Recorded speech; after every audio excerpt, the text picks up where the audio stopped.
கிணத்துலையும் நம்ம கொடுக்கக்கூடியது மரமாக தான் இருக்க முடியும். வேறு இந்த பொருளாதார தேவைகளை விட அது செலுத்துகிற அந்த மறைமுக நன்மைகள் இருக்குல்ல, அது உச்சகட்டம். ஆகையினால் இதை முழுசுமாக உணர்ந்து எல்லோரும் நம்மளால் முடிஞ்ச எல்லா சக்தியையும் பயன்படுத்தி வித்தியாசமானதை ஆக்கணும்னு சொன்னால் அது இந்தியாவுக்கும் உலகத்துக்கும் ஒரு முன்மாதிரியாக இருக்கும். இருக்கிறார்கள். பனைமரம் என்பது பாலைவனத்தில் கூட வளரும் என்று சொல்லுகிறார்கள். தமிழ்நாட்டில் பனைமரம் கூட பட்டு போய் கொண்டிருக்கிறது. அப்படியானால் பாலைவனத்தை விட தமிழ்நாடு மோசமாக கொண்டிருக்கிறது. நண்பர்களே, இன்றைக்கு உலகத்தை 2 விஷயம் அச்சுறுத்திக்கிட்டு இருக்குது.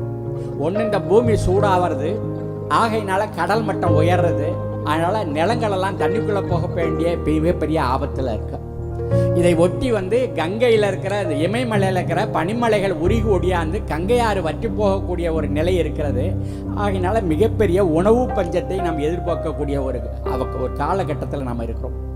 இது தட்பவெப்ப நிலையில் மாற்றத்தை உண்டு பண்ணி விதைக்கிற நேரத்தில் மழை பெய்ய மாட்டேங்குது, அறுக்கிற நேரத்தில் பெய்து கெடுத்து கொண்டு இருக்கிறது, காலந்தவறி பெய்கிறது, பருவமழை இல்லாமல் போய் கொண்டு இருக்கிறது. இந்த அடிப்படை உணர்வை உலகம் முழுதும் தெரிந்து கொள்ள வேண்டிய ஒரு அவசியம் இருக்கிறது.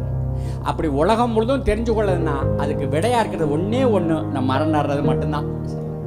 அதில் எல்லாரும் சோர்ந்து கிடக்கிற நேரத்தில் ஈசா இயக்கம் அதை தலைமை எடுத்து அதை மேலே எடுத்துக்கொண்டு செல்கிறதுங்கிறதுனால நம்ம எல்லாருமே பெருமைப்பட்டு கொள்ள வேண்டிய ஒரு காரியங்கள்.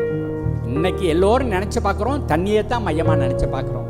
அப்போ தண்ணிக்கு ஆதாரம் மரம் தாங்கிறத ரொம்ப பேர் நினைக்கூடியது மரமாக தான் இருக்கும். அந்த மேகத்தை மழையாக மாற்றம் செலுத்துகிற அதனுடைய தேகத்தை தரைஞ்சு பூமிக்குள்ளே இறக்கிறது மரம் தான் செய்ய மாட்டோம்.